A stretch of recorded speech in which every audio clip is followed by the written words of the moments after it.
பகவத்கீதை 4வது அத்தியாயம் 19வது வகுப்பு ஞான கர்ம சந்நியாச யோகம் 27வது ஸ்லோகம். சர்வானிந்திரிய கர்மாணி பிராண கர்மாணி சாபரே ஆத்ம சம்யம யோகாக்னௌ ஜுக்வதி ஞான தீபிதே சர்வானிந்திரிய கர்மாணி பிராண கர்மாணி சாபரே ஆத்ம சம்யம யோகாக்னௌ ஜுக்வதி ஞான தீபிதே. இங்கு சமயஜ்ஞம், அதை ஆத்ம சம்யம யஜ்ஞம் என்ற வார்த்தையில் பகவான் பேசுகின்றார். சமக சொல்லி சொன்னால் மனக்கட்டுப்பாடு என்கின்ற சாதனத்தை யஜ்ஞமாக சிலர் செய்து வருகின்றார்கள். இங்கு ஆத்மா என்றால் மனம் என்று பார்த்தோம். ஆத்மா என்றால் இங்கு மனம். இந்திரிய கட்டுப்பாடு என்பது தமம், சமம் என்பது மனக்கட்டுப்பாடு. இந்திரியங்கள் அளவிலேயே நாம் விஷயங்களை கட்டுப்படுத்தி விட வேண்டும். அதையும் மீறி உள்ளே விஷயங்கள் சென்று விட்டால் அதை மனக்கட்டுப்பாட்டு மூலமாக சரி செய்து கொள்ள வேண்டும். ஆக யோகம் என்று சொல்லப்படுவது சித்த விருத்தி நிரோதக அப்படி சொல்லி பதஞ்சலி சொல்கிறார். நம்முடைய எண்ணங்களை முறைப்படுத்திக் கொள்வது, ஒழுங்குபடுத்திக் கொள்வது.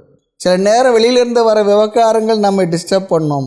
வெளியிலேருந்து எந்த விவகாரம் வரவில்லை என்றால் நம்ம மனதிற்குள்ளே இருக்கக்கூடிய பழைய விஷயங்கள், விவகாரங்கள், சம்ஸ்காரங்கள், வாசனைகள், மெமரி சொல்கிறோம் பாருங்கள், அந்த மெமரி கார்டிலிருந்து எடுத்துட்டு அதுவே சிரமப்பட்டு கொண்டு யோசித்து கொண்டு துன்பப்பட்டு கொண்டு அதை சரி செய்து கொள்வது. அதற்காக தான் இந்த மனக்கட்டுப்பாடு பயன்படுகிறது சொல்லி பார்த்தோம். ஆக இன்னொன்று பார்த்தோம், இந்த உலகத்திற்குடைய பொருள்களிலிருந்து நமக்கு சுகம் வரவில்லை. சுகம் என்பது நம்முடைய மனதில் நாம் அதிலிருந்து சுகம் வருவதாக கருதுகின்றோம் என்ற கருத்தை எல்லாம் நாம் உபநிஷத்திலும் பார்த்தோம். அதே நேரத்தில் இங்கேயும் கூட சில விஷயங்களை பார்த்திருக்கின்றோம். ஆக புத்தி எதில் எதை சுக சாதனம் என்று பற்று வைத்துள்ளதோ அதை சுக சாதனமில்லை என்று காட்டுவது விவேகம். விவேகம் என்று சொன்னால் புத்தி எதை சுக சாதனமாக தவறான விஷயத்தை சரியாக நினைத்து கொண்டிருக்கின்றதோ அதை இந்த விவேக சக்தி என்று ஒன்று இருக்கின்றது. இது என்ன பண்ணும், இது இல்லை என்று சொல்லிவிடும்.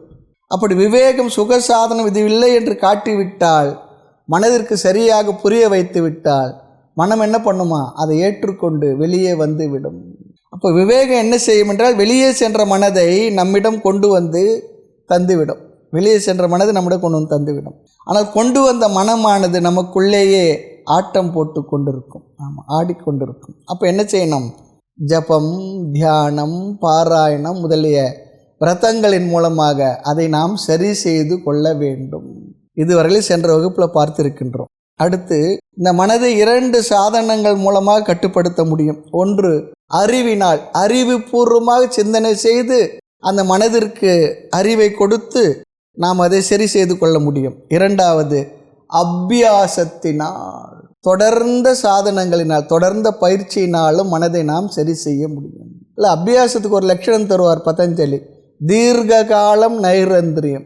அபியாசம் சொல்லி சொன்னால் எப்போ ஒரு சமயத்தில் அப்படிலாம் இல்லை, தொடர்ந்துன்ற வார்த்தை அதில் இருக்கணும். தீர்க்க காலம், நீண்ட நாட்கள், நைரந்திரியம், இடைவிடாது.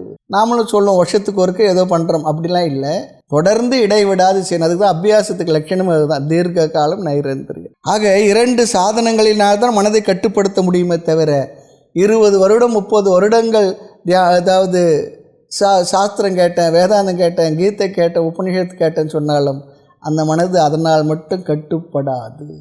ஆக மனம் கட்டுப்படாமலே வேதாந்தம் கேட்டுக்கொண்டிருக்கலாமா என்றால் கேட்டுக்கொண்டிருக்க முடியும். ஆமாம். ஆக வேதாந்தம் அறிவைத்தான் தரும், புத்திக்கு சக்தியை தரும், மனதிற்கு சக்தியை அபியாசத்தினால் தான் நாம் கொடுக்க முடியும், உருவாக்க முடியும். புத்தி கிளியராக சொல்லிடுறது, எந்தெந்த செயல்கள் செய்யணும்னு சொல்லிடுறது. ஆனால் மனம் என்ன பண்ணுது, அதுக்கு ஒத்துழைக்க மாட்டோம். அதை இப்போ புத்தியில் சொன்ன விஷயங்களை நம்மால் செய்ய முடியாமல் இயலாமையினால் அதை விட்டு விடுகின்றோம். காரணம், அந்த சக்தி மனசுக்கு இல்லை. மனசு தான் எக்ஸிக்யூஷன் பண்ணுறது, ஞாபகம் வச்சுக்கணும். புத்தி தெளிவாக பிளான் பண்ணிவிட சொல்லிட்டோம், எக்ஸிக்யூட் பண்ணுறது மனது தான். அந்த மனது அளவில் நமக்கு சக்தி இல்லை என்றால் முதல்ல அறியாமையினால் தவித்தோம், இப்போ இயலாமையினால் அவஸ்தைப்படுவோம், முடியாமல் தெரிந்தும் தவறு செய்வோம். நிறைய பேர் கேட்குறது அதுதானே, ஏன் இவ்வளோலாம் தெரிஞ்சிருக்கு, இவ்வளோலாம் படிச்சிருக்காரு, இவ்வளோலாம் மேதாவியாச்சு, ஏன் அவர் இந்த தவறை பண்ணுறாருன்னா முடியல, செய்யாமல் இருக்க முடியல. ஆக மனதிற்கு சக்தியை அபியாசத்தினால் தான் கொடுக்க முடியும். ஆகவே இங்கே இந்த விஷயத்தை சந்தேகமும் நமக்கு இருக்கக்கூடாதுன்னு சொல்கிறார். மனக்கட்டுப்பாடு தனி ஒரு சாதனம், வேதாந்தம் கேட்டல் தனி சாதனம். ஆக ஜபம் தியானம் முதல் அபியாசத்தினால் தான் மனக்கட்டுப்பாடு அடையப்படும். அதைத்தான் பகவான் இங்கு ரொம்ப அழகாக சொல்லுகின்றார். ஸ்லோகத்தை பார்க்கலாம். சர்வாணி இந்திரிய கர்மாணி. சர்வாணி என்றால் எல்லா இந்திரியங்களுடைய செயல்கள், இங்கு ஞானேந்திரியங்கள் பேசப்படுகின்றது. பிராண கர்மாணி, இங்கு கர்மேந்திரியங்கள். ஆக எல்லா ஞான கர்ம இந்திரியங்கள் என்றால் எல்லா இந்திரியங்களுடைய நடவடிக்கைகளுடைய செயல்கள், ஆக்டிவிட்டீஸ். அப்பரே சிலர் என்ன செய்கின்றார்களாம்? இரண்டாவது வரை பார்ப்போம். ஆத்ம சம்யம யோக அக்னவ். ஆத்ம சம்யம யோக. ஆத்மா என்றால் பார்த்தோம், நம்ம மனம் சொல்லி பார்த்தோம். சம்யம என்றால் இங்கு கட்டுப்பாடு சொல்லி அர்த்தம். சம்யம யோக, யோக என்றால் சாதனம் சொல்லி அர்த்தம். இங்கு மனக்கட்டுப்பாடு என்ற சாதனம் அல்லது மன ஒழுக்கம், மன அமைதி, இந்த சமக, அதுவே இங்கு சாதனமாக பல சாதகர்கள் எடுத்துக்கொண்டு முயல்கின்றார்கள், முயற்சி செய்கின்றார்கள். அதையே யாகமாக யஜ்ஞமாக செய்கின்றார்கள் சொல்லி சொன்னார். சாதனமே மனதை கட்டுப்படுத்துகின்ற செயல்களை இங்கு சாதனமாக எடுத்துக்கொண்டு செய்கின்றார். அதே யஜ்ஞமாக பகவான் இங்கு சொல்லுகின்றார். இங்கு யஜ்ஞத்தில் எது அக்னி? மனக்கட்டுப்பாடு என்ற அக்னியில் முன்பு சொல்லப்பட்ட எல்லா ஞான கர்ம இந்திரியங்களுடைய தவறான செயல்களை, மனதினுடைய சங்கல்பங்கள் அனைத்தையும் ஜுக்வதி அர்ப்பணம் செய்கின்றார்கள், அதிலேயே இட்டு விடுகின்றார். மனக்கட்டுப்பாடு எனும் அக்னிக்குள் அவர்கள் மனம் இந்திரியத்திலே மனதிலும் வரக்கூடிய தவறான செயல்களை ஆகூதியாக இடுகின்றார்கள், ஆகூதியாக கொடுக்கின்றார்கள். இங்கு ஏன் பகவான் இந்திரியங்களை எடுத்துக்கொண்டார் சொல்லி சொன்னால், சமதம என்றைக்குமே ஒன்றை ஒன்று சார்ந்திருப்பது, காம்ப்ளிமெண்ட்ரி, அந்யோன்ய ஆசிரியம் சொல்கிறோம் பாருங்கள், ஒன்றை ஒன்று சார்ந்திருப்பது. மனம் இந்திரியம் கட்டுப்பட்டால் மனம் கட்டுப்படும், மனம் கட்டுப்பட்டு இருக்கும்போது இந்திரியமும் கட்டுப்பாட்டுடன் இயங்கும். ஆக மனம் அமைதியாக இருந்தால் கண்ணும் காது கூட என்னென்ன அமைதியாக இருக்குன்னு சொல்கிறோம். இப்போ இந்த தியானத்துக்கு உட்கார்ந்து இருக்கக்கூடிய புத்தருடைய சிலை, விவேகானந்தருடைய அந்த உருவம், அமைதியாக கண்ணை மூடி உட்காந்துருக்க தியான நிலையெல்லாம் பார்த்தா அந்த உடம்பினுடைய அந்த பாடி லாங்குவேஜே எப்படி இருக்குன்னா அதிலே ஒரு அமைதி வந்திருக்கும். முகத்திலும் கண்களிலும் இந்த பார்வையிலும் ஒரு அமைதியை நாம் பார்க்க முடியும், பார்க்க வேண்டும். அப்போ இந்திரியங்களுடைய அமைதி மனதினுடைய கட்டுப்பாட்டை நன்கு வளர்த்து கொடுக்கும். மனக்கட்டுப்பாடும் இந்திரியங்களை அமைதியாக வைத்திருக்க உதவும். தேவையில்லை பார்க்க வேண்டாம், பார்க்க வேண்டாம், போக வேண்டாம், போக வேண்டாம் தான், பேச வேண்டாம்னா வேண்டாம் தான், அப்படி இருக்கும்.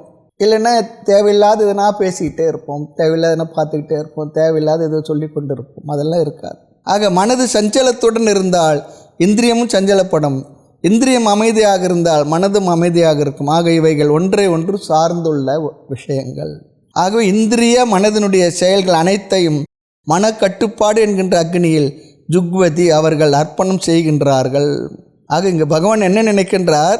மனக்கட்டுப்பாடு என்ற அக்னியில் எல்லா இந்திரிய செயல்களையும் போட்டுவிட்டால் அக்னி என்ன பண்ணுமா? அணைந்து விடும்.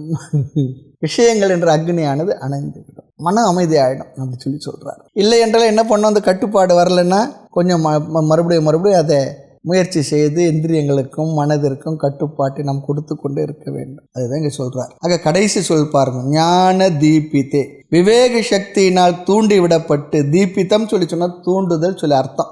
விவேகத்தினால் அக்னி அணையாமல் பாதுகாக்கப்பட்டு மனக்கட்டுப்பாடு என்ற சாதனத்தினால் எல்லா தவறான செயல்களையும் ஆகூதி செய்கின்றார்கள். விவேக சக்தியினால் இந்த மனக்கட்டுப்பாடு என்ற அக்னியானது அணையாமல் பாதுகாக்கப்பட்டு மனக்கட்டுப்பாடு என்ற சாதனத்தினால் எல்லா தவறான செயல்களையும் ஆகூதி ஆக்குகின்றார்கள். காரணம் என்னென்னா, அந்த மனதை அடக்கிறதுன்றது சாதாரணமாக இல்லை. வாயுனை அடக்கியும் மனதினை அடக்கியும் ஆயுமறை முடிவான அறிஞர் உன்னை நாடினார், நான் அகிலத்தை நாடல் முறையோ தாய்முனர் சொல்வார். இன்னொரு இடத்துல சொல்லுவார், ஃபேமஸ் கொட்டேஷன் இருக்குது, கந்துக மதக்கரி விஷமாக நடத்தலாம், கரடி வெம்புலி வாயையும் கட்டலாம், ஒரு சிங்கம் முதுகிர் மேற்கொள்ளலாம், வெந்தழனி ரதம் வைத்து 5 லோகத்தை வேதித்து விற்றுண்ணலாம், கனல் மேல் நடக்கலாம், கனலில் மேல் இருக்கலாம், ஜல மேல் நடக்கலாம், தன்னிகரில் சித்தி பெறலாம், வேறொருவர் காணாமல் உலகத் துளாவலாம், எல்லாம் இருந்தாலும் என்னவா? சிந்தையை அடக்கியே சும்மா இருக்கின்ற திறமறிது. சிங்கம் புலி எல்லாத்தையும் கட்டலாம், யானையை கூட ஜெயிச்சிடலாம், நெருப்பில் இருக்கலாம், நீரில் நடக்கலாம், இன்னொரு சரீரத்தில் கூட உலாவலாம், பறக்காய பிரவேசம்லாம் சொல்கிறாங்க பாருங்க, எல்லாம் பண்ணலாம். எல்லா உலோகங்களையும் என்ன பண்ணலாம், எல்லாம் உருக்கி எடுக்கி மாற்றி என்னென்னவோ பண்ணலாம். ஆனால் என்ன, சிந்தையை அடக்கியே சும்மா இருக்கின்ற திறம் அறியுது. அதான் ரொம்ப கடினமாக இருக்குது. ஆக இவ்விதமாக மனக்கட்டுப்பாடு என்ற சாதனத்தை யஜ்ஞமாகவே செய்கின்றார்கள். மனக்கல்லை அனல் மெழுகாக்கி வைப்பது அறிதல் ஒரு இடத்துல கேட்குறார். என்ன மனக்கல்லை கல்லாக இருக்கான், கடினமான பாறையை போல இருக்கு, அதை மெழுகை போல உருகி வருகின்ற ஒரு தன்மை எனக்கு கொடுப்பாயாக, இலகிய மனதை கொடுப்பாயான்னு சொல்லி கேட்குறார். அது கட்டுப்பட்ட மனதை எனக்கு கொடுப்பாயா என்று ரொம்ப அழகாக கேட்குறார். ஆழாழி கரையின்றி நிற்கவில்லையே கொடி ஆழம் அமுதாகவில்லை, அந்த இடத்துல சொல்கிறார், சிந்தையை அடக்கியே சும்மா இருக்கின்ற திறமறி, மனது அமைதி அடையவில்லையே அப்படின்னு நிறைய இடத்துல மனது அமைதி அடையவில்லை என்பதற்காக தாய்மலர் நிறைய வார்த்தைகளை பேசியிருக்கின்றார், ஆதங்கமாக பேசியிருக்கிறார், வருத்தப்பட்டு பேசியிருக்கின்றார், அதற்கு உண்டு அருள் வேண்டும் என்று கேட்டிருக்கின்றார். நிறைய பாடல்களை பார்க்கலாம். அப்படின்னா என்ன தெரியுது சொன்னால், எல்லா சாதகர்களுக்கும் இதுதான் நிலை. மனதை அமைதிப்படுத்தி கட்டுப்படுத்தி இந்த சாஸ்திர விஷயங்களை கேட்டு அந்த ஞானத்தில் நிலை பெற்று இருக்க வேண்டும் என்றால் நிலை பெற விடாமல் தடுக்கின்ற அந்த மனதையும் இந்திரியத்தை வைத்துக்கொண்டு நான் என்ன தான் பண்ணுறது, அதில் ஒரு ஆர்வம் அப்போ முயற்சி பண்ணும்பொழுது தான் தெரிகின்றது. முயற்சியே பண்ணாதவர்கள் விஷயம் வேறு. அப்போ இதெல்லாம் ரொம்ப முக்கியம் என்பது எல்லா பெரியவர்களும் அனுபவித்திருக்கின்றார்கள். ஆக இங்கே இந்த மனக்கட்டுப்பாடு என்ற சாதனத்தை யஜ்ஞமாக செய்கின்றார்கள் என்று சொல்லி மீண்டும் மனக்கட்டுப்பாடு என்ற சாதனத்தை 6வது அத்தியாயத்தில் நாம் பார்க்கலாம். இனி அடுத்த சாதனம் 28வது ஸ்லோகம். திரவ்ய யஜ்ஞா தபோ யஜ்ஞாஹ யோக யஜ்ஞா ததா பரே ஸ்வாத்யாய ஞான யஜ்ஞாச்ச யதயஸ் சம்சித வ்ரதாஹ திரவ்ய யஜ்ஞா தபோ யஜ்ஞாஹ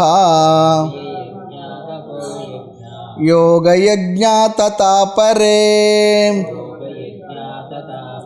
ஸ்வாத்யாய ஞான யஜ்ஞாச்ச யதயஸ் சம்சித வ்ரதாஹ. இந்த ஸ்லோகத்தில் 5 சாதனங்களை பேசுகின்றார், 5 யஜ்ஞங்கள். சுருக்கமாக இந்த யஜ்ஞங்கள் சிலர் செய்கின்றார்கள் என்று மட்டும் இந்த இடத்துல பேசிவிடுகின்றார். முதல்ல திரவ்ய யஜ்ஞாக. திரவ்ய யஜ்ஞம் சொல்லி சொன்னால் தானம், சேரிட்டின்னு சொல்லி சொல்கிறார். நம்மிடத்தில் நமக்கு கிடைத்த பொருள்களை பிறரோடு பகிர்ந்து கொள்வது, பிறருக்கு தேவைப்படும் பொழுது நம்மால் முடிந்ததை செய்வது, இதுதான் திரவ்ய யஜ்ஞம் சொல்லி சொல்கிறேன். எடுத்து வழங்குதல். ஆக்சுவலாக சொல்லப்போனால் தானம் சொல்லி அர்த்தம். இதில் எது ஹவிஸ் எது அக்னி, பகவான் அதை சொல்லவில்லை, நாம் புரிந்து கொள்ளலாம் என்று, நாம் புரிந்து கொண்டால் சரி என்று விட்டு விட்டாராம்.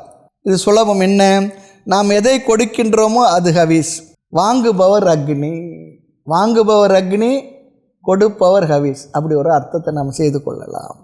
காரணம், ஹவிஸ் அக்னியில் போட்டால் திரும்பி வராது. தானமாக நாம் கொடுப்பதையும் நாம் திரும்பி அவர் கொடுக்க வேண்டும் என்று நினைத்து கொடுக்கவில்லை, அதுவும் திரும்பி வராது. ஆனால் கடனாக கொடுத்தாலும் திரும்பி வரல, அது விஷயம் வேறு. முதல்ல கடன் பட்டார் நெஞ்சம் போல் கலங்கினான் இளங்கவேன்னு சொல்லுவார். இப்போ கடன் கொடுத்தார் நெஞ்சம் போல். என்ன பேசுகிற, இருந்ததுனால தானே கொடுத்தேன், என்ன இப்போது முடிஞ்சால் கொடுக்குறேன் பார்த்துக்கோ. அதாவது பேசிட்டா சண்டை போட்டால் வட்டி போச்சான், அடிச்சிட்டா முதலும் போச்சான் இன்றைக்கி இருக்கிற நிலையில். அது போல் இருக்கு. அதனால் ஆகவே வாங்குபவர் அக்னி, கொடுப்பவர் ஹவிஸ். இதை சிலர் யஜ்ஞமாகவே முக்கியமாக செய்து வருகின்றார்கள் என்று சொல்லுகின்றார். இதன் அர்த்தம் கொஞ்சம் நம்ம பார்க்க போகிறோம். தானம் செய்தல், இதில் பணம் கொடுப்பது தான் தானம் என்று மட்டும் இல்லை. நம்மிடத்தில் என்னென்ன இருக்கின்ற அறிவு, உழைப்பு, திறமைகள், அதையெல்லாம் பிறருடைய நலனுக்காக, சமுதாயத்தினுடைய நலனுக்காக, பிறருடைய உயர்வுக்காக நாம் கொடுத்தல். எதையும், இதில் ஒரு கண்டிஷன், எதையும் எதிர்பார்க்காமல் மற்றவர்களுக்கு கொடுப்பதற்கு, அப்படி எதையுமே எதிர்பார்க்காமல் மற்றவர்களுக்கு நாம் கொடுக்கின்ற விஷயம் இருக்குது, அதுக்கு பேர் தான் தானம். அது பணமாக இருக்கலாம், பொருளாக இருக்கலாம், அறிவாக இருக்கலாம், ஆற்றலாக இருக்கலாம், நம்முடைய திறமையாக இருக்கலாம். எதையெல்லாம் கொடுக்க முடியுமோ அதுக்கு பேர் தானம். அதில் எந்த எதிர்பார்ப்பும் இல்லை. இலவசம். இலவசம்னா அந்த இலவசன்ற வார்த்தையை உபயோகப்படுத்தாமல் அதைத்தான் தானம் சொல்லி சொல்கிறோம். கொடுத்துட்றோம், பிறகு கொடுத்துட்றோம், எதையும் எதிர்பார்க்கவில்லை. சொல்லுங்க, பகுத்துண்டு பல்லுயிர் ஓம்புதல் நூலோர் தொகுத்தவற்றெல்லாம் தலைன்னு சொல்கிறார். நம்ம இடத்துல என்ன இருக்கோ அதெல்லாம் கொடுக்குறோம். ஒரு பாட்டு ஒன்று குரு இடத்துல உள்ளத்தை தந்தேன், உடல் உழைப்பினை தந்தேன், திறமைகள் அத்தனை உனக்கு அர்ப்பணம் செய்தேன், என்ன தந்த போதும் நெஞ்சம் அமைதியற்றதால் இன்று உந்தன் பாதத்தில் நானே அர்ப்பணம். அப்படி ஒரு பாட்டு ஒன்று குரு இடத்துல எல்லாம் கேட்டு பண்ணின பிற்பாடு எதை கொடுத்தாலும் குருவுக்கு அது இவனுக்கு திருப்தியாக இருக்கலாம்.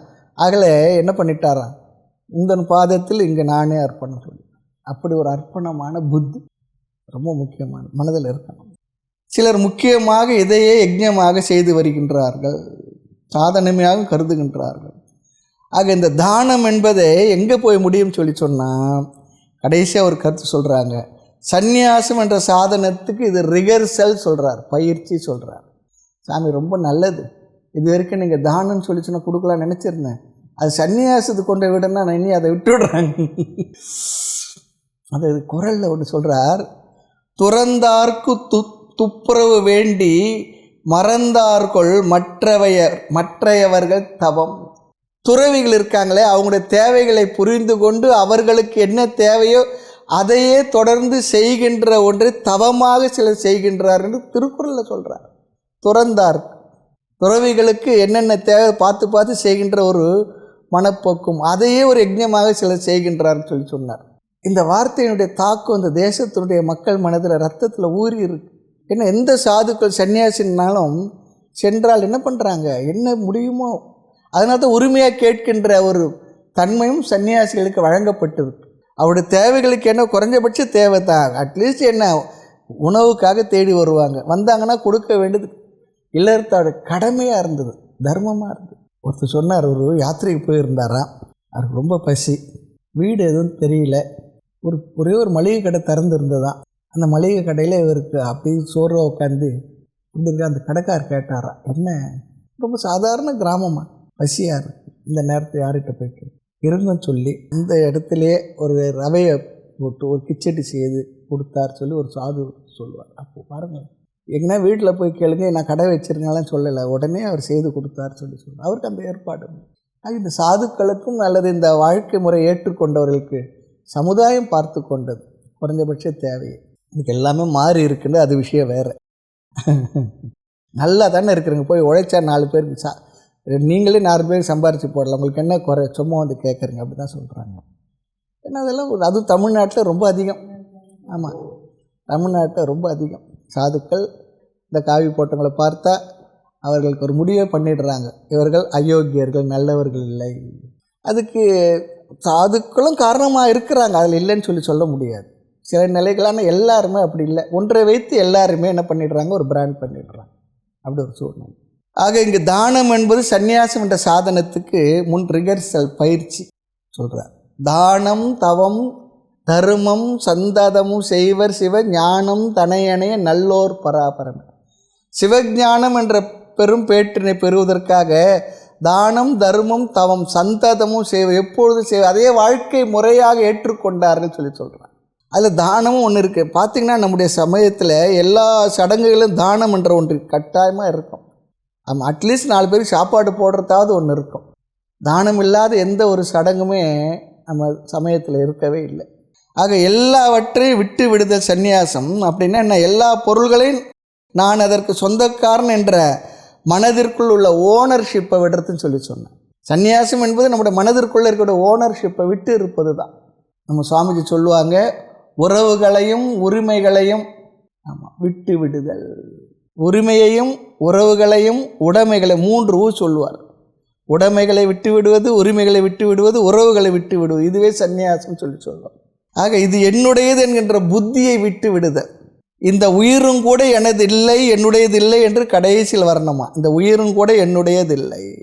ஆக எதுவுமே என்னுடையது இல்லை என்று பிராணனை விட்டால் சொல்கிறார் ஒருத்தர், மீண்டும் பிராணனை விட மாட்டோமா. இந்த உடலும் கூட என்னுடையது இல்லை என்று பிராணனை விட்டால் மீண்டும் பிராணனை விட மாட்டேன். அப்படின்னா என்ன அர்த்தம், மீண்டும் என்ன பிறக்க மாட்டேன்னு அர்த்தம், அவ்வளோதான். இல்லை என்றால் மீண்டும் மீண்டும் பிராணனை விட்டு கொண்டிருப்போன்னு சொல்கிறார். ரொம்ப அழகான கருத்து. மண்ணும் தணலார வானும் புகையார எண்ணறிய தாய்மார்கள் இழைப்பார வல்வினையன் ஞானும் காலார இழுப்பையூர் வாழ்ச்சிவனே இன்னும் ஒரு அன்னை வயிற்று இன்னும் வாராமல்கா. இன்னொரு அம்மா வயிற்றில் போய் நான் பிறக்காமல் இருக்கணும். ஏதாவது ஒன்று என்னுடையது என்று நாம் நினைத்து கொண்டுள்ள வரையிலும் புனரப்பி ஜனனம் தான் சொல்கிறார். இந்த நிலைக்கு திடீரென்று நாம் வர முடியுமா என்றால் வர முடியாது. ஆகவே அந்த நிலைக்கு வருவதற்கு பயிற்சியாக இருப்பது தான் தானம் சொல்லி சொல்கிறார். இந்த பயிற்சிக்கு தான் தானம் கொஞ்சம் கொஞ்சம் கொடுத்து பழகிறது.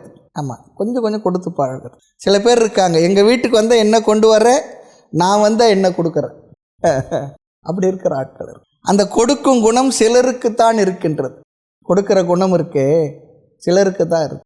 பொதுவாக மனிதர்களுக்கு இல்லாத ஒரு குணம் இது. என்ன லோபம் என்பது மனிதர்களுக்கு இல்லாத ஒரு குணம். இது அசுர சம்பத்துன்னு சொல்லி சொல்கிறார். தனக்குத்தான் கூட கொடுத்து கொள்ளாத சில கஞ்சர்கள்லாம் கூட இருக்கின்றார்கள். அப்படியும் இருக்கக்கூடாது. அதனால தான் சொல்லுவாங்க, உலகத்திலேயே முழுமையான கொடை வள்ளல் யாருன்னா கஞ்சன் தான் சொல்லுவாங்க. ஏன் தெரியுங்களா? மற்றவர்களால் தனக்கும் செய்து பிறருக்கும் கொடுப்பார்கள்.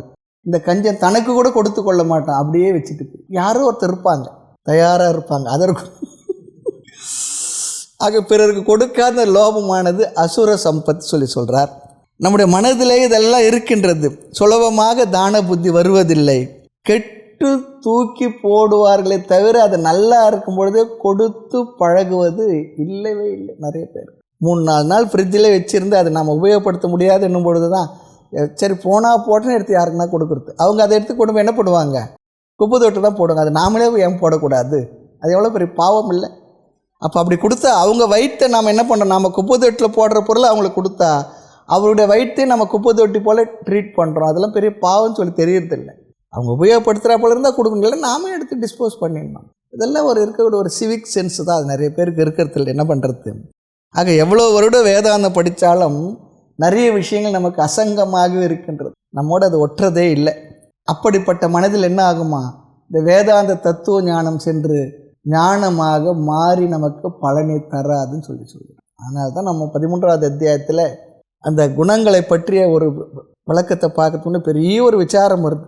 ஏன் பகவான் இந்த குணங்களெல்லாம் பேசுகிறா சொல்லி சொன்னால், பண்பட்ட மனம், பறந்து விரிந்த மனம், பக்குவப்பட்ட மனதில் தான் இந்த ஆத்ம தத்துவ ஞானம் சென்று பயனை தரும். ஆகவே இந்த ஆத்ம தத்துவ ஞானம் சென்று நமக்கு பயனை தருவதற்கு பயன்படுகின்ற அந்த குணங்கள் பண்புகளையே ஞானம் சொல்லிடுறார். பண்புகளே ஞானம் சொல்லிடுறார். ஏன்னு சொல்லி சொன்னால் அது இருந்தால் தான் அந்த ஞானம் பயனை தரும். இப்போது மதுரைக்கு போகிற ரோடு மதுரை ரோடுன்னு சொல்கிறோம். அதுவே மதுரை இல்லை, மதுரைக்கு போகிற ரோட்டையே மதுரை ரோடுன்னு சொல்லிடுறோம். அதுபோல் ஞானத்தை தருவதற்கு பக்குவப்பட்ட மனதை கொடுக்கின்ற குணங்களையே ஞானம் சொல்லிடுறார் பகவான். அந்த இடத்துல ஒரு பெரிய அழகான ஒரு விளக்கம் விசாரம்லாம் இருக்கின்றது. ஆக வேதாந்தத்துக்குள் வந்தால் என்ன, முதலில் மற்றவர்களுடன் பகிர்ந்து கொள்கின்ற மனநிலை வர வேண்டும். ஆக உணவாகட்டும், பொருளாகட்டும், நம்முடைய வசதிகளாக இருக்கட்டும், நம்முடைய வயிறு வாய் மனம் போலத்தான், உணர்வு போல தான் பிறருடையதும் என்று நாம் நினைக்க வேண்டும், கருத வேண்டும், மதிக்க வேண்டும். ஆக ஒருவருக்கு ஜென்மாந்திர வாசனையினால இதெல்லாம் இல்லாதிருந்துன்னு வச்சுக்கோமே, அதை வளர்த்து கொள்ளணும்னு சொல்ல. சில பேருக்கு வரதே இல்லை. ஏதோ பகவானுடைய புண்ணியத்தில் இப்போ எல்லாம் பெரிய ஒரு வசதிகள் வந்திருக்கும், அவர்கள் கொடுக்கின்ற மனதே வரதில்லை. சில பேர் சாதாரணமாக இருக்கிறவங்க பார்த்தா நிறையவே கொடுத்து கொண்டு இருக்கின்றார்கள். வரணும், வளர்த்து கொள்ள வேண்டும். அவங்கள இன்னொன்று சொல்கிறார், முன்பெல்லாம் யாருக்கு எதையும் நான் தரமாட்டேன், இப்போது என்னால் முடிஞ்சதெல்லாம் மற்றவங்களுக்கு தரணுன்ற எண்ணம் வந்திருக்கு, கொடுக்குறேன்னு சொல்லி சொன்னார். அதான் சொன்னார், இதுதான் வேதாந்தம் கேட்கறதுனுடைய பிரயோஜனம். அப்போ தான் அந்த வேதாந்தத்தை சொல்லி கொடுக்குற குருவுக்கும் பெருமை, சாஸ்திரத்துக்கும் பெருமை, மகிமைன்னு சொல்லி சொன்னார். எல்லாம் வரணும், வரும் கொஞ்சம் கொஞ்சமாக நம்ம இடத்துல அது இல்லை என்றால் அதை நாம் வளர்த்து கொள்ள வேண்டும், கல்டிவேட் பண்ணிக்கணும். எதை கொண்டு வந்து எதை தான் கொண்டு போக போகிறோம்? நாம் செய்த புண்ணியத்தினால் கிடைச்ச இந்த உடல், அதனால் கிடைச்ச வாழ்க்கை, அதில் ஏதோ நம்முடைய பிராரப்தத்தில் இருந்திருக்கு, ஏதோ கொஞ்சம் கிடைச்சிருக்கு. உலகத்தை யாரையுமே எதுவுமே கொடுக்க முடியாத பகவான் படைக்கவில்லை. அதுக்காக எல்லாவற்றையும் எடுத்து கொடுத்து விடுங்கன்னு சொல்லலை. நம்மளால் முடிஞ்சதை நிச்சயமாக கொடுக்கத்தான் வேண்டும். பிறக்கும்போது கொடு வந்ததில்லை, மண்மேல் பிறந்து இறக்கும்போது கொடு போவதில்லை. இடைநடுவில் குறிக்கும் இச்செல்வன் ஈசன் தந்தது என்று கொடுக்கறியா குலாமருக்கு என் சொல்வேன் கட்சியை கம்பெனி. இது யார் சொல்கிறா தெரியுங்களா? பெரிய ரத்தன வைர வியாபாரி, பெரிய செல்வந்தன், இருக்கிறது எல்லாம் சூறை இட்டுட்டு போன பட்டினத்தார் வார்த்தை இது. பாரனைத்தும் பொய்யனவே பட்டினத்து பிள்ளையை போல் ஆறும் துறக்கை அரிதறிது, மனத்துறம் அப்படியே மானா இவற்றால் உனக்கு இசைந்தவாறு ஒன்றே ஒரு தாய்மன்னர் சொல்கிறார். ஒரு துறவி இன்னொரு துறவி தான் மகிமையாக பேச முடியும்னு சொல்லி சொன்னால், பாரனைத்தும் பொய்யனவே பட்டினத்து பிள்ளையை போல் தூக்கி எறிஞ்சிட்டு போனான். எப்படி முடிஞ்சதுன்னு சொல்லி சொல்கிறார். யாரும் துறைக்கு அரிது, துறவிகளில் அவர் போல துறக்கிறது அரிதுன்னு சொல்லி சொல்கிறார். ஒட்டுடன் பற்றின்றி உலகை துறந்து செல்வ பட்டினத்தார் பத்திரகிரி பண்புணர்வது என்னாலும் சொல்லி சொல்கிறார். இதெல்லாம் தாய்மன்னர் வார்த்தை. ஆக திரவிய யஜ்ஞம் சொல்லி சொன்ன அந்த இடத்துல பொருள் மட்டும் இல்லை, இங்கே ஆசிரமத்துக்கு கொடுங்க அப்படி சொல்லி சொல்லலை. யாருக்கு தேவையோ, எது நமக்கு முடியுமோ அதை வஞ்சனையின்றி வழங்குகின்ற மனநிலை நமக்கு வரணும்னு சொல்லி சொல்கிறார். யாருக்கு தேவை, எது தேவையோ, நம்ம இடத்துல என்ன இருக்கின்றதோ அதில் ஒரு பகுதியை நம்மால் என்ன கொடுக்க முடியுமோ அதை வஞ்சனை இல்லாமல் கொடுக்கின்ற ஒரு மனநிலை, இது முக்கியமான ஒரு சாதனம். இந்த மனது யாருக்கு இருக்கின்றதோ அவர்கள் தான் சந்நியாச ஆசிரமத்துக்குள் வர முடியும், சந்நியாசி ஆக முடியும்னு சொல்லி சொல்கிறார். ஆகவே தானம் என்பது சந்நியாச வாழ்க்கைக்கு நம்மை தயார்படுத்துகின்ற ஒரு வகையான சாதனம். ஆக இல்லறத்திலிருந்தே சந்நியாச மனநிலையில் உள்ள இருக்கக்கூடிய அளவிற்கு நம்மை தயார்படுத்தக்கூடிய ஒரு சாதனம் இந்த தானம். அதான் சொல்கிறார், இந்த தான புத்தி திரவிய யஜ்ஞம் இருந்தால்தான் இல்லறத்தில் இருந்து கொண்டே ஒரு சந்நியாச மனநிலையோடு நம்முடைய இறுதி காலத்தை கழித்து உயிர் விட முடியும்னு சொல்லி சொல்கிறார். அந்த அளவிற்கு இங்கு தானத்தை பற்றி விசேஷமாக சொல்லப்பட்டிருக்கு. இன்னொரு இடத்தில் நமக்கு வரும்போது ஒரு முழுமையாக தானத்தை பற்றிய விஷயங்களை நாம் பார்க்கலாம். சரி, இல்லை என்னிடத்தில் சொல்லி சொன்னால் அதை வளர்த்து கொள்வோம். இனி 7வது அடுத்தது தபோ யஜ்ஞம். முதலில் யஜ்ஞத்தையே யஜ்ஞமாக பேசினார். 2வது பிரம்ம ஞானத்தை யஜ்ஞமாக சொன்னார். 3வது தம யஜ்ஞம், இந்திரிய ஒழுக்கத்தை சொன்னார். 4வது விஷய கிரகண யஜ்ஞம், நல்ல விஷயங்களை சேகரித்தல், சத்து விஷயங்களை இந்திரிய வழியாக மனதிற்கு தருதல், அதை பார்த்தோம். 5வது சமயஜ்ஞக, மனக்கட்டுப்பாடு. 6வது திரவிய யஜ்ஞம், இப்போ தான் பார்த்தோம், தானம். நம்மிடம் இருப்பதை பிறரோடு எந்த அளவிற்கு முடியுமோ அந்த அளவிற்கு பகிர்ந்து கொள்வது, அதே சாதனமாக சொன்னார். இங்கே 7வது தபோ யஜ்ஞக, தவத்தையே யஜ்ஞமாக சொல்லுகின்றார். தவத்தையே ஒரு சாதனமாக சொல்லுகின்றார். தபஸ், தவம், இது பொதுவான சொல். தவம் என்பது ஒரு பொதுவான சொல். இந்த தவம் என்பதை கூட தனியாக ஒரு இடத்துல விசேஷமாக பார்ப்போம். இந்த இடத்துல சிறிய அளவிற்கு மட்டும் நம்ம பார்க்கலாம். நாம் செய்கின்ற எந்த சாதனமாக இருந்தாலும் தவம் என்ற சொல்லில் சொல்லிவிடலாம். விரதம் இருப்பது, சாஸ்திரம் கேட்கறது, பாராயணம் பண்ணுறது, இப்படியாக எந்தெந்த செயல்களையெல்லாம் நல்ல தர்மமான செயல்களை தொடர்ந்து இடைவிடாமல் நாம் எந்த சூழ்நிலை தடைகள் வந்தாலும் தொடர்ந்து செய்தால் அதற்கு பெயர் தவம். பொதுவான ஒரு லட்சணம் இது. மனக்கட்டுப்பாடு, இந்திரிய கட்டுப்பாடு, பொறுத்து கொள்ளுதல், இதெல்லாம் தவம் தான். ஆக தவத்துக்கு ஒரு பொதுவான லட்சணம் இருக்குது. உற்ற நோய் நோற்றல், உயிருக்கு உருகன் செய்யாமே சொல்லி சொல்கிறார். நமக்கு வருகின்ற துன்பங்களை தாங்கிக் கொள்வது, பிற உயிர்களுக்கு குற்றம் செய்யாமல், குறை செய்யாமல் இருப்பது, அதுவே தவத்துக்கு உருன லட்சணம் சொல்லி சொல்கிறார். தவம் செய்வார் தம் கர்மம் செய்வார், மற்றும் அவம் செய்வார் ஆசைகள் பட்டு சொல்கிறார். தவம் என்ற தலைப்பில் ரொம்ப அழகாக நிறைய கருத்துக்களை திருக்குறளும் திருவள்ளுவர் பேசியிருக்கின்றார். கஷ்டங்களை ஏற்றுக்கொள்ளுதல், சிரமங்களை ஏற்றுக்கொள்ளுதல், எப்படி ஏற்றுக்கிறதுன்னா முணுமுணுப்பின்றி, வித்தவுட் மர்மரி, ரொம்ப முக்கியம். ஒரு தலைவலி வந்துடுச்சே நம்ம வீட்டில் இருக்க எல்லாரும் தலைவலி கொடுத்து அப்புறம் நாம் அமைதியாகிடுவோம். அப்படி இல்லை, பொறுத்து கொள்ளுதல். ஆக உணவில் கட்டுப்பாடு, அதுவும் தவம் தான். பிராணாயாமம், அந்த பயிற்சிகளை பழகுவது, அதுவும் தவம் தான். மௌனமாக இருப்பது, அதுவும் தவம் தான். வாரத்துக்கு ஒரு நாள் மௌனம், அல்லது அன்றாட 2 மணி நேரம் இந்த நேரத்தை பேசுவதே இல்லை, அதுபோல் சில தவங்கள். இன்னொன்று இருக்குது, பிறருக்கு என்ன செய்யாமை, இனியவையே பேசுதல், இனிமையாக பேசுதல், நம்ம வார்த்தையில் யாரையும் ஹர்ட் பண்ணாமல் இருக்கிறது, மென்மையாக பேசுதல், இதெல்லாம் நாம் பழகி கொள்ள வேண்டும் சொல்லி சொல்கிறோம். இதெல்லாம் யாருக்கு? ஆன்மீக சாதனத்துக்குள் வந்து விட்டவர்களுக்கு ரொம்ப ரொம்ப முக்கியம். பொதுவாக மனிதர்களுக்கு முக்கியம். ஆன்மீக சாதனத்தில் வந்தவங்களுக்கு இது இன்னும் அதிகமான முக்கியம். உணவு கட்டுப்பாடு ரொம்பவே சொல்கிறார். அதை பற்றி இன்னொரு இடத்துல பேச போகிறார். ஆமாம், உணவு கட்டுப்பாடு ரொம்ப சொல்ல போகிறார். ஆக இவையெல்லாம் எதற்காக என்றால் நம்மை பொருள்களுக்கு, மற்ற விவகாரங்களுக்கு, விஷயங்களில் அடிமைப்படுத்தி கொள்ளாமல் இருப்பதற்கு பயன்படுகின்ற எந்த சாதனமும் தவமே சொல்கிறார். பொருள்களுக்கு, மற்ற விஷயங்களுக்கு, விவகாரங்களுக்கு நம்மை அடிமைப்படுத்தாமல் இருப்பதற்காக நாம் செய்கின்ற எல்லா தவங்களும், எல்லா சாதனங்களும் தவம் என்ற தலைப்புக்குள் வந்து விடுகின்றோம். காரணம், பயன்படுத்திக்கு அடிக்ட் ஆகிடுறோம். எல்லா விஷயமும், உணவிலிருந்து பேசுவதிலிருந்து எல்லா விஷயங்களும் நம்மை அடிமையாக்கி விடுகின்றது, நம்மை பந்தப்படுத்தி விடுகின்றது. ஆகவே அப்படி படுத்தாமல் இருக்கின்ற சாதனங்கள், இப்போது நிறைய பேசிக்கிட்டே இருக்குன்னு வச்சுங்களேன், மௌனம் ரொம்ப முக்கியம். உணவு கட்டுப்பாடு ரொம்ப ரொம்ப முக்கியம் சொல்கிறார்.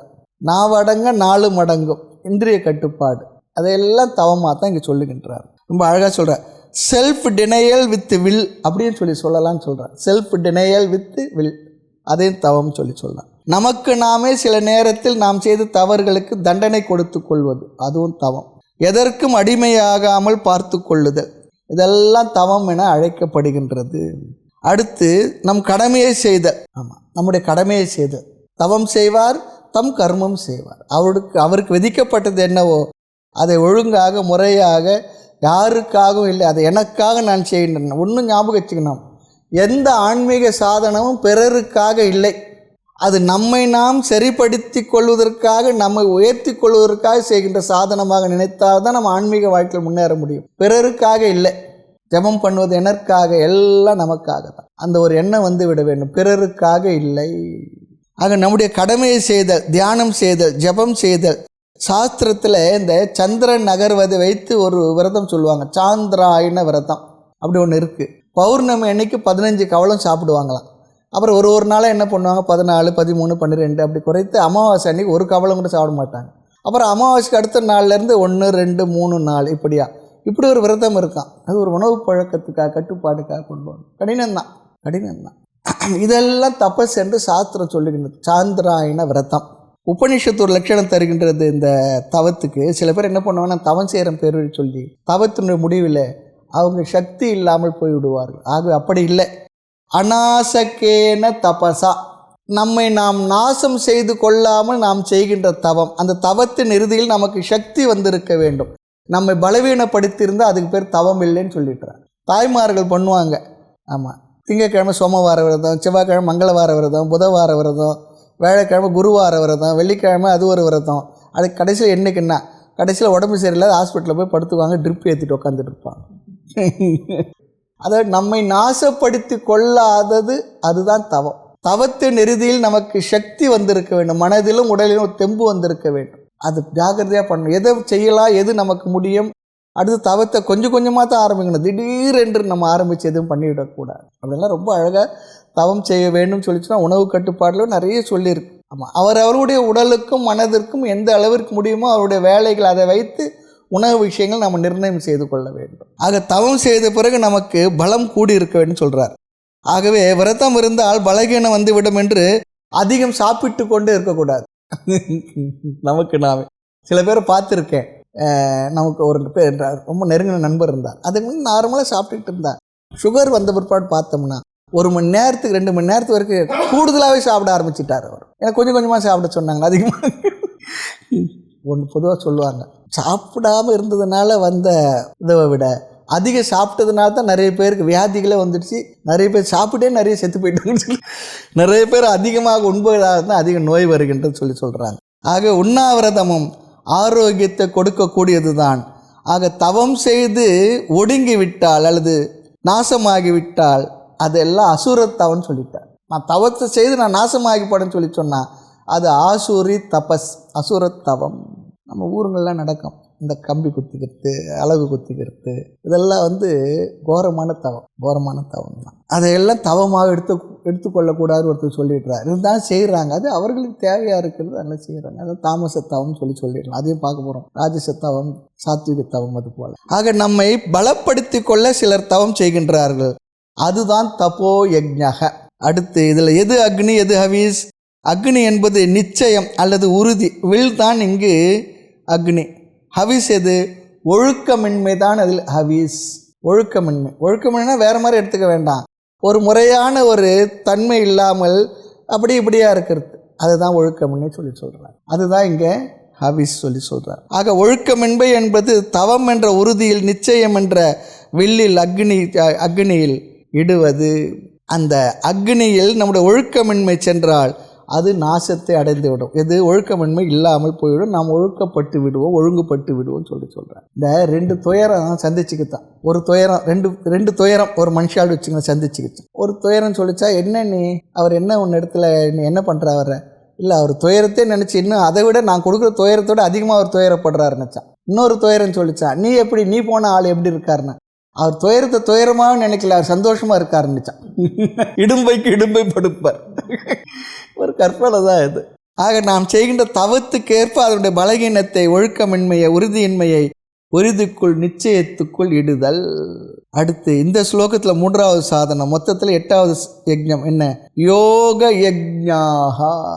இங்கு குறிப்பிடப்படுவது பதஞ்சலி யோக சூத்திரத்தில் சொன்ன அஷ்டாங்க யோகம் தான் பகவான் இங்கு சொல்லுகின்றார். இதிலிருந்து என்ன தெரிகின்றது என்றால், பதஞ்சலி மகரிஷி யோக சாஸ்திரம் என்பது பகவான் கிருஷ்ணருக்கு முன்பே இருந்திருக்கின்றது என்பது இதிலிருந்து தெரிகின்றது. அப்போ பதஞ்சலி யோக சாஸ்திரம், பதஞ்சலி பகவான் கிருஷ்ணருக்கு முன்பே வாழ்ந்து ஒரு மகரிஷி. 8 படியாக சொல்கிறார் அஷ்டாங்க யோகம்.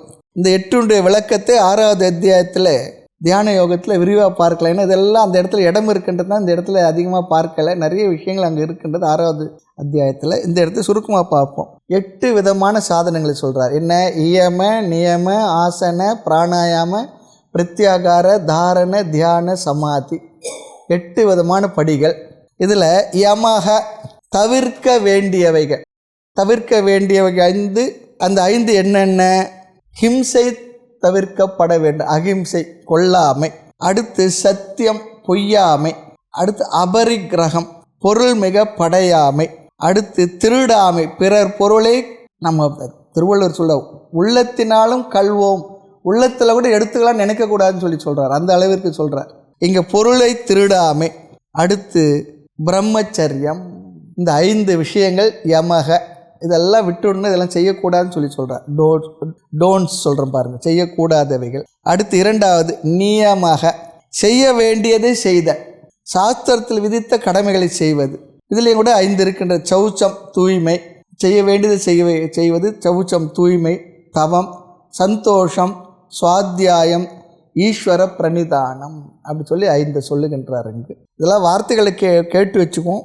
யமக என்றால் தவிர்க்க வேண்டியது, நியமக சொன்னால் செய்ய வேண்டியது செய்வது. இப்படி ஒரு அர்த்தத்தை நம்ம வச்சுக்கோம். மீது எல்லாம் நம்ம தியான யோக அத்தியாயத்தில் விரிவாக பார்த்துட்டு தான் தியான யோகத்துக்குள்ளே போக போகிறோம், அங்கே பார்த்துக்கலாம். அடுத்து 3வது ஆசனம். இயம, நியம, ஆசனம். ஆசனம் என்றால் உடலுக்கு தேவையான ஆரோக்கியத்தை கொடுக்கக்கூடிய உடற்பயிற்சிகள், யோகக்கலை. அது இந்த தேசத்துக்கு உரிய அற்புதமான ஒரு கலை. அது இன்றைக்கி உலகம் முழுக்க இது ஒரு ஃபேமஸ் ஆக்கியிருக்காங்க. இருந்தாலும் ஒரு மனிதனுடைய ஆரம்ப காலத்திலிருந்து அவனுடைய வாழ்க்கை நிறைவு பெறுகின்ற வரை எந்த விதமான வெளி உபகரணங்கள் இல்லாமல் தானே தனக்கு செய்து கொண்டு ஆரோக்கியமாக இருக்கக்கூடிய அற்புதமான ஒரு கலை இந்த யோகக்கலை. யோகாசனங்கள். இது ஆசனம் தான் சொல்லணும். நிறைய பேர் யோகா செய்கிற யோகாவுக்கு போகிற அது ஒரு அட்ராக்டிவ் வேர்டு ஆகிடுச்சு. யோகா கிளாஸுக்கு போகிற யோகா கிளாஸ். யோகா என்பது பொதுவான வார்த்தை. யோகா ஆசனத்துக்கு தான், அங்கே யோகாசனம் தான் பண்ணுறாங்க. அதில் கொஞ்சம் மூச்சு பயிற்சி சேர்த்து பண்ணுறாங்க. இருந்தாலும் சரி பரவாயில்ல, ஏதோ வழங்கி கொண்டிருக்கின்றார்கள். சில உடற்பயிற்சி யோகாசனங்கள். 4வது பிராணாயாமம், மூச்சு கட்டுப்பாடு பயிற்சிகள். அது அடுத்த ஸ்லோகத்தில் பார்க்க போகிறோம் அந்த மூச்சு கட்டுப்பாடு பற்றி. அடுத்து 5வது படி பிரத்யாகாரம், இந்திரிய கட்டுப்பாடு, தமத்தை தான் சொல்கிறார். வேதாந்தத்தில் தமக என்பது யோக சாஸ்திரத்தில் பிரத்யாகாரம் என்ற வார்த்தையில் பயன்படுத்துகின்றார்கள். 6வது தாரணா, இங்கு மனக்கட்டுப்பாடு, கான்சன்ட்ரேஷன், மனதை ஒருமுகப்படுத்த செய்கின்ற பயிற்சி தாரணா அல்லது சமக என்றும் சொல்லலாம். அடுத்து 7வது தியானம். தியானத்தில் என்ன பண்ணோம்? மனதிற்கு ஒரு செயலை கொடுத்து அந்த செயலை அது ஒழுங்காக செய்ய வைக்கணும். அப்படி செய்ய வைக்கின்ற பயிற்சிக்கு பெயர் தான் தியானம். தியான காலத்தில் மனம் சஞ்சலப்பட்டு கொண்டு தான் இருக்கும், ஞாபகம் வச்சுக்கணும். தியானத்தில் மனது ஸ்டில் மைண்ட் ஆகாது. தியானம் செய்து செய்து பழகி அந்த மனம் அதில் அமர்ந்து விட்டால் அந்த அமர்ந்த நிலைக்கு பெயர் தான் சமாதி. நிறைய பேர் தியான காலத்தில் சமாதிக்குரிய நிலையை எதிர்பார்க்கின்றார்கள். தியானம் சொன்னால் மனசு போய் தான் வந்துக்கிட்டு இருக்கும், சஞ்சலப்பட்டு கொண்டு தான் இருக்கும். அது பேர் தான் தியானம். முயற்சி பண்ணுறோம். எட்டாத வஸ்துவை எட்டி பிடிப்பதற்கு எடுத்தடி வைப்பது அப்படி சொல்லுவார் இந்த தியானத்துக்கு சொல்லும்போது. எட்டாத வஸ்து எட்டி பிடிப்பது, மனசு என்ன பண்ண முயற்சி பண்ணிக்கிட்டே எட்டி பிடிச்சிருச்சுன்னா என்ன? சமாதி. அதாவது தேவையில்லாத எண்ண ஓட்டத்திலிருந்து மனதை விலக்கி தேவையான எண்ண ஓட்டத்திலேயே இருக்க வைக்க செய்கின்ற முயற்சிக்கு பயிற்சிக்கு பெயர் தான் தியானம். அந்த நேரத்தை மனசு வந்து போயிட்டுருக்கும், அதிலேயே அமர்ந்து விட்டால் அதற்கு பெயர் சமாதி. சமாதி என்றால் தியானத்தினுடைய பலனாக வருவது மனதை அமைதியாக வைத்திருப்பது. எந்த விதமான சலனமும் இல்லாமல் மனம் எப்பொழுது முழு அமைதி அடைகின்றதோ அந்த நிலைக்கு சமாதி என்று பெயர். சமாதினா நாம் சில பேர் இந்த சாதுக்கள் மற்றவங்களாம் இறந்த பிற்பாடு சேருமே, அதையும் சமாதின்னு சொல்கிறோம், அது வேறு. இங்கு சமாதி என்பது மனதினுடைய சஞ்சலம் இல்லாத அமைதி அடைந்த மனதை தான், அந்த நிலைக்கு தான் சமாதி என்று சொல்லுகின்றோம். ஆக இவ்விதமாக பதஞ்சலி 8 படிகளாக விரிவாக சொல்லியிருக்கின்றார். அதை அஷ்டாங்க யோகம் என்றும் நாம் சொல்லுகின்றோம். அதை பகவான் இங்கு யோக யஜ்ஞாக என்று சொல்லுகின்றார். ததா அபரே, அபரே என்றால் சிலர், ததா திரவிய யஜ்ஞத்தை செய்கின்றார்கள், திரவிய தப யோக யஜ்ஞங்களை சிலர் செய்கின்றார்கள் என்று சொல்றார். அடுத்து இரண்டாவது வரியில் பாருங்க, சுவாத்தியாய ஞான யஜ்ஞாச்ச. இதில் 2 சாதனங்கள் சொல்லப்படுகின்றது. 9, 10 ஆக 2 சாதனங்கள். அதில் முதல் சாதனமாக வருவது சுவாத்தியாயம். ஓதாமல் ஒரு நாளும் இருக்க வேண்டாம். அதுதான் அன்றாடம் நமக்குரிய நூல்களை பாராயணம் செய்வது சுவாத்தியாயம். ரொம்ப முக்கியம். நாம் எந்த நூலை படிக்க விரும்புகின்றோமோ அந்த நூலை முதலில் மனப்பாடம் செய்தல், பிறகு அதனுடைய அர்த்தத்தை பிறகு புரிந்து கொள்வது. இது சம்பிரதாயம்.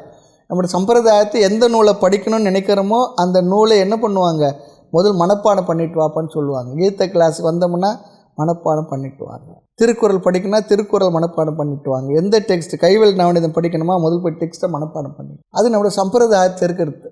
அது சப்த கிரகணம் சொல்லுவாங்க. அந்த நூலை அப்படியே மனதில் பதித்து கொள்வது. அதுக்கு எதற்கு பயன்படும் என்றால், அர்த்தத்தை நாம் பிறகு படிக்கும் பொழுது அந்த வார்த்தை நம்முடைய மனதில் தங்கி இருக்கும் பொழுது சுலபமாக புரிந்து கொள்வதற்கு, மனதில் நிறுத்தி கொள்வதற்கு அது பயன்படும். ஆகவே இந்த பாணினி சூத்திரம் இருக்குது, அதை 6 மாதத்தில் மனப்பாடம் பண்ணுன்னு சொல்லுவாங்க. பாடம் கேட்க போனால் இன்றைக்கி இருக்குது. வடக்கெல்லாம் அப்படி மனப்பாடம் பண்ணிட்டு வந்தால் தான் பாடமே எடுப்பாங்க. பிற்பாடு தான் வியாக்கரண பாடமே நடக்கும். உபனிஷத் படிக்கணும்னு சொல்லி சொன்னால் மந்திரத்தை மனப்பாடம் பண்ணுன்னு சொல்லுவாங்க, பண்ணிட்டு வாப்பான்னு சொல்லுவாங்க. இந்த கண்டிஷன் வந்தால் இன்றைக்கி என்ன ஆகுன்னா, சொல்லி கொடுக்குற வாத்தியாருக்கே முடியாது. இதெல்லாம் வாழ்க்கை முறை அப்படி ஆகிடுச்சு. ஞாபக சக்தி, நம்ம கான்சன்ட்ரேஷனாக ரொம்ப குறைஞ்சி போயிடுச்சு. ஞாபக வச்சுக்க முடியறது இல்லை. இருந்தால் நல்லது தான். இந்த காலத்தில் அப்படி இருந்தது, அது நல்லது தான். மனப்பாடம் செய்து படிக்கும் நூல்கள் கருத்து நம்முடைய மனதில் இருக்கணும்னா அந்த நூல்கள் மனப்பாடம் பண்ணணும்னா நமக்கு பிரயோஜனமாக இருக்கும். பொதுவாக ஒரு காலத்தில் ஒரு கருத்தை வாங்கி இந்த மனசுக்கு என்ன ஒரு தன்மை இருக்கான், ஒரு காலத்தில் ஒரு கருத்தை தான் மனது வாங்கி கொள்கின்ற தன்மை மனசுக்கு இருக்கான். 2 கருத்து 3 கருத்து 4 கருத்தெல்லாம் அது அப்படிலாம் ஒரே நேரத்தை சிந்திக்கிறதுக்கு சக்தி இல்லாமல் சில பேர் கொண்டா அவதானிகள் சொல்கிறோம் பாருங்கள். சதாவதானி, தசாவதானி அப்படிலாம் சொல்கிறோம். ஆமாம், அஷ்டாவதானிலாம் ஒரே நேரத்தில் அத்தனை செயல்களையும் அவர்களால் செய்ய முடியும், அல்லது மனதில் ஞாபகம் வைத்து கொள்ள முடியும். ஒருத்தர் ஒன்று சொல்லுவார், ஒருத்தர் ஒன்று கேட்பார், இன்னொன்று கேட்பார், அதெல்லாம் பதில் சொல்லிக்கிட்டே பண்ண முடிய சக்தி சிலருக்கு இருக்குது, பலருக்கு இல்லை. இந்த மனசு ஒரு வகுப்புகளோடு பார்த்து என்ன சொல்கிறாங்கன்னா, 1 மணி நேர வகுப்பில் ஒரு 10-20 நிமிஷம் தான் நமக்கு கான்சன்ட்ரேஷனே இருக்கான். மற்ற நேரத்தில் என்ன ஏதோ சொல்லிக்கிட்டே போயிருப்பாங்க. நமக்கெல்லாம் கேட்டோமா, வகுப்பை கூட நம்ம கேட்டுட்டு எழுதி வச்ச குறிப்பை பார்த்தா கூட இதெல்லாம் நம்ம கேட்டோமா அவர் சொன்னாரான்ற போல் இருந்துக்கிட்டு இருக்கு. இதுதான் இருக்கிற நிலை, அதுதான் உண்மை. அதுதான் ப்ராக்டிக்கலாக பார்த்தா அதுதான் இருக்கின்றது, உண்மை தான். ஆக நமக்கு ஒரு நூலை படிக்கணும்னு சொல்லி சொன்னால் முதல்ல அந்த நூலினுடைய கருத்துக்களை சப்த கிரகணமாக மனப்பாடமாக செய்து கொள்வது, அதை தான் இங்கே சுவாத்தியாயம் சொல்கிறார். சுவாத்தியாயம்னா பிரமதி தவ்யம். இந்த சுவாத்தியாயத்தின் என்றைக்குமே விட்டுடாதுன்னு சொல்லிட்டு நமக்கு உபனிஷத் சொல்லி கொடுக்குது வாழ்க்கையில். அதனால தான் பாருங்க, வேத பண்டிதர்கள்லாம் பார்த்தா கடைசி வரையிலும் அன்றாட அந்த வேத மந்திரங்களை உச்சரிப்பதில் அவர்கள் விடுபடுவதே இல்லை. சொல்லிக்கொண்டே இருப்பார், ஞாபகப்படுத்தி கொண்டே இருப்பார். அந்த மனசுக்கு ஒரு பயிற்சி, அதிலேயே மனது இருந்து கொண்டிருக்கும். தேவையான விஷயங்களுக்கு போகாமல் இருக்கிறது அற்புதமான ஒரு பயிற்சி. நமக்கு ஒரு சிவபுராணமோ விநாயகர்களோ அவ்வளோ கந்த சஷ்டி கவசமோ லலிதா சகஸ்ரநாமோ விஷ்ணு சகஸ்ரநாமோ இதோடு நல்லா தொடர்ந்து சொல்லி கொண்டிருப்பார் சுவாத்தியாயம். அதுதான் சொல்கிறார், சாப்பிடும் பொழுது எவ்வளவு உணவு இருந்தாலும் கொஞ்சம் கொஞ்சமாக தானே சாப்பிட்றோம். அதுபோல் இந்த சுவாத்தியாயம் என்பது நன்கு மனப்பாடம் பாடல்களை மனப்பாடம் செய்து வைத்து கொண்டால் பிறகு அந்த கருத்துக்களை உள்வாங்கிக் கொள்வதற்கு இந்த சுவாத்தியாயம் நமக்கு அதிகமாக பயன்படும். அது சப்த கிரகணம் சொல்லுவாங்க. பிற்பாடு அர்த்த கிரகணம். முதல்ல சப்த கிரகணம் தான் சொல்லி கொடுப்பாங்க. எல்லாம் மனப்பாடம் ஆயாச்சா, ஆன பிற்பாடு அதற்கு அடுத்தபடி உட்காரு, அதுக்கு அர்த்தத்தை சொல்லி கொடுக்குறாங்க. அதுவும் ரொம்ப முக்கியம். வெறும் பாடம் மட்டும் மனப்பாடம் மட்டும் படிச்சுட்டு வந்துட்டா மட்டும் பிரயோஜனம் இல்லை. சொல்லிய பாட்டின் பொருள் உணராமலே இந்த வார்த்தைக்கு அர்த்தம் தெரியாமல் சொன்னால் பிரயோஜனம் இல்லை. பிற்பாடு அர்த்தத்தை சொல்லிக் கொடுக்குறவா என்று பெரியவர்கள் நமக்கு சொல்லிக் கொடுக்கின்றார்கள். ஆகவே ஏற்கனவே சப்தம் தெரிந்திருந்தால் அர்த்தம் சொன்னால் உடனே நமக்கு புரியும். இது மனதினுடைய இயல்பு தன்மை. ஆக சுவாத்தியாயம் என்றால் வேதத்தை மனப்பாடம் செய்த சப்த கிரகணம். பொதுவாக கீத உபநிஷத்துலாம் சில முக்கியமான ஸ்லோகங்கள்லாம் இருந்ததுன்னா நம்ம மனப்பாடம் பண்ணுங்கன்னு சொல்கிறோம். உபநிஷத்துலையும் தைத்திர உபநிஷத்துலையும் சில மந்திரங்களெல்லாம் நம்ம மனப்பாடம் பண்ணால் நல்லா இருக்குன்னு சொல்கிறோம். காரணம் என்னவென்றால் அந்த மந்திரங்கள் எல்லாம் நமக்கு மனப்பாடம் இருந்தால் அந்த அர்த்தங்களை மனதில் நினைத்து கொண்டு மந்திரங்களை சொல்லும் பொழுது அதுவே ஒரு பெரிய நிதித்தியாசனம். அதுதான் நிதித்தியாசனம். நிதித்தியாசன பரமாக நிறைய விஷயங்கள் இருக்கின்ற சிரவண மனனத்தில் தெளிவாக கிடைத்த ஞானத்தை நாம் மனதில் நிறுத்திக் கொள்வதற்கு பயன்படுகின்ற நிதித்தியாசனத்துக்கு இந்த மந்திரங்கள் எல்லாம் சப்த கிரகணம் அதிகமாக பயன்படும். ஆக கீதை சொல்லி சொன்னால் முழு நூலும் ஸ்லோகம் மனதில் இருந்ததுன்னா அதனுடைய தெளிவான பார்வையை நாம் பெற முடியும். மாணவர்களுக்கு என்ன வேண்டும்? பொதுவாக இல்லை சுவாமி, நான் ஒரு 60-70 வயசில் தான் கீதை படிக்க வந்திருக்கேன், நான் எங்கே போய் இதில் மனப்பாடம் பண்ணுறதுன்னா அவர்களுக்கு தேவையில்லை, அர்த்தம் புரிஞ்சால் போதும். இல்லை இன்னொன்று இருக்குது, அர்த்தம் புரிஞ்சால் மோட்சம், அவ்வளோதான். நமக்கு மோட்சம் தானே வேணும். இப்போ ஒரு ஹோட்டலுக்கு போகிறோம், அங்கே என்னென்ன செய்து இருக்குது, என்ன பண்ணுறா, யார் முதலாளி, யார் இது எப்படி செய்கிற, அதெல்லாம் தேவையில்லை. நமக்கு என்ன வேணும் வாங்கி சாப்பிட்டு வர வேண்டியது தானே. போனகம் இருக்கின்ற சாலையிட வேண்டுவ புசித்தற்கு இருக்கும் அது போல் சொல்கிறார் தாய்மொழி. அந்த காலத்தில் சத்திரம், அந்த காலத்தில் ஹோட்டல் இருந்ததுன்னு தெரியல, இந்த காலத்தில் தான் ஹோட்டல் இருக்குது. என்னென்ன இருக்குது, உனக்கு என்ன தேவை வாங்கி சாப்பிட்டு வந்துடுறேன், அது போதும் இல்லையா? அது போல் ஒரு ஏஜில் வந்தோன்னு சொல்லி சொன்னால் நமக்கு அர்த்தத்தை புரிந்து கொள்கிற சக்தி இருந்தால் போதும். மனப்பாடம் என்பது வேண்டுமானால் அதை சொல்லிக் கொடுக்கிற ஆசிரியர்களுக்கும் அல்லது இப்பொழுதுதான் வந்து முறையாக படிக்க வேண்டும் என்று வந்திருக்கக்கூடிய மாணவர்களுக்கும் தேவையாக இருக்கலாம். மோட்சத்திற்கு அர்த்தம் புரிந்தால் போதும், அர்த்தம் புரிந்தால் போதும். அந்த அர்த்தம் தான் நமக்கு மோட்சத்தை தரக்கூடியது. அதையும் கூட இங்கே நாம் கேட்டு வைத்துக்கொள்ள வேண்டும். இல்லைன்னா என்ன சுவாமி சப்த கிரகணம் சொல்லிட்டீங்க, நான் போய் 700 ஸ்லோகம் படிச்சுட்டு வரதா, இந்த பிறவில ஆகிறத எல்லாம் முடிஞ்சு போட்டேன். காலையில் நேற்று விஷயம் நீங்கள் ஞாபகம் இல்லை, 1 மணி நேரத்துக்கு முன்னே சொன்னதே ஞாபகம் இல்லை, என்ன பண்ணுறது அப்படின்னா பெருசாக சிரமப்பட. அதுதான் நகி நகி ரக்ஷதி துக்குறுங்கரன்னே சொல்லி சொன்னார். அந்த வயசில் அது வேண்டாம் தான் உண்மை. சில பேருக்கு ஒரு ஆர்வம் வந்துடும், இந்த ஏஜில் சம்ஸ்கிருதத்தை முழுக்க படிக்கிறேன்னு. எங்கே படிக்கிறது, படிக்க வேண்டிய காலத்தை படிக்கிறேன். ஆக இது நிதித்தியாசனத்துக்கு ரொம்ப ரொம்ப பயன்படும் சொல்லி சொல்கிறார். தனிமையில் அமர்ந்து அந்த வாக்கியத்தினுடைய அர்த்தத்தை சிந்திக்க சிந்திக்க இந்த அர்த்தத்தினுடைய ஆழம் நமக்கு புரியும். மனதினுடைய ஆழத்தில் இந்த விஷயங்களை கொண்டு நாம் வைப்பதற்கு அது பயன்படும். அதான் சொன்னார், வேதாந்த வாக்கியேஷு சதாரமந்தக. அழகான வார்த்தை. அந்த வேதாந்த வாக்கியத்தினுடைய அர்த்தங்களை மனதில் அப்படியே சிந்தித்து கொண்டு ஆனந்தித்து அமர்ந்திருப்பது. வேதாந்த வாக்கியேஷு சதாரமன். ஆகவே சுவாத்தியாயம் இல்லையே என்று யாரும் இப்பொழுது வருத்தப்பட வேண்டாம். ஏனென்றால் காலம் போயிருக்கு, வயதும் இருக்கின்றது. ஆக மனசும் அதுக்கு உட்பட்டு வரணும். சிறு வயசு இருந்தால் மனப்பாடத்துக்கு ரொம்ப சௌகரியம். தாய்மன்னர் பாடல்கள்லாம் என்னை பொறுத்த வரைக்கும் கூட அந்த வயதில் படித்தது இன்றைக்கி பார்த்தா நினச்சேன், இனி மனப்பாடம் பண்ண முடியுமான்னு நினைக்க கூட பார்க்க முடியும். ஏதோ அந்த ஒரு 17 வயதுலேருந்து 22-23 வயசுக்குள்ளே அவ்வளோ பாடல்களை இப்போ நினச்சாலும் ஆச்சரியமாக இருக்காது. மனப்பாடம் பண்ண வச்சு பெரியவருக்கு தான் நமஸ்காரம் சொல்லணும். டெய்லி கேட்பார், ஒரு பாட்டை கேட்பார், இந்த தலைப்பு என்னன்னுவார். சில பாடல்லாம் வகுப்பில் அல்லது ஒரு ஆசிரியர் இருந்தார், அவர் இசையோடு சொல்லிக் கொடுப்பார். அங்கே போய் உட்காந்துருப்போம். இந்த இசையாக கேட்டு ஒரு 700-800 பாட்டு மனப்பாடம் ஆனது. ஒரு 3-4 வருடத்துக்குள்ளே வந்தால் கேட்பேன், இன்றைக்கி என்ன பாட்டு மனப்பாடம் பண்ணுங்க, இது சொல்லுங்கள், இதை சொல்லுங்கள், இதை சொல்லுங்கள். முதல்ல ஒரு பராபர கண்ணி ஒரு 100 பாடல் இது சின்ன புஸ்தகத்தை கொடுத்து மனப்பாடம் பண்ணிட்டு வாங்க. அது மனப்பாடம் பண்ணிட்டு வந்த பிற்பாடு தான் தாய்மன்னார் புஸ்தகமே கைக்கு கிடச்சிது. அதை வாங்குறத விட அப்போ சக்தி இல்லை அந்த புத்தகத்தை வாங்குறதுக்கு. ஒருத்தர் கொடுக்குறேன்னு சொல்கிறாரு, நீங்கள் இது 100 பாடல் மனப்பாடம் பண்ணிட்டு வாங்க. ஒரு உணர்ச்சி, அதாவது ஒரு என்ன பண்ணுறது, ஒரு உத்வேகம் கொடுக்கறதுக்கு, ஒரு உற்சாகப்படுத்துறதுக்கு. பராபர கண்ணி 100 படித்து மனப்பாடம் பண்ணி போய் சொன்ன பிற்பாடு அதை கொடுத்தார். இப்போ மனப்பாடம் பண்ண விஷயங்கள்லாம் இப்போ பராபர கண்ணி வர்த்தது பார்த்தா கூட அப்போ பதிஞ்ச விஷயங்கள், அப்போ கிடைச்ச விஷயங்கள். 1452 பாட்டு மனப்பாடம் பண்ண வச்சார். இல்லை இப்போ நினச்சா விட நடக்காத விஷயங்களாக தோடும். அதனால் வயதில் அந்த காலத்தில் பசுமரத்தாணி போல பதிச்சுக்கிறதுலாம் நமக்கு பயன்பட்டது. ஆக நமக்கு காலம் இருக்குது, வயது இருக்குது, மனமும் இருந்ததுன்னா அதெல்லாம் செய்யலாம்.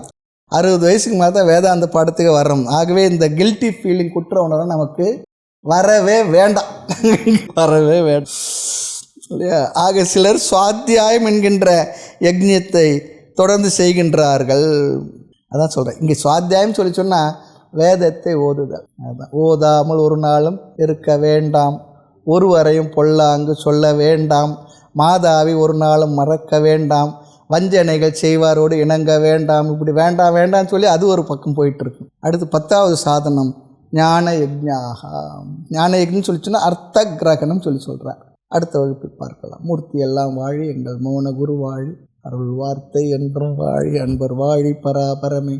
ஓம் பூர்ணமத பூர்ணமிதம் பூர்ணாத் பூர்ணமுதச்யதே பூர்ணஸ்ய பூர்ணமாதாய பூர்ணமேவாவசிஷ்யதே. ஓம் சாந்தி சாந்தி சாந்தி. ஹரிஹி ஓம் ஸ்ரீ குருப்யோ நமஹ. ஹரிஹி ஓம்.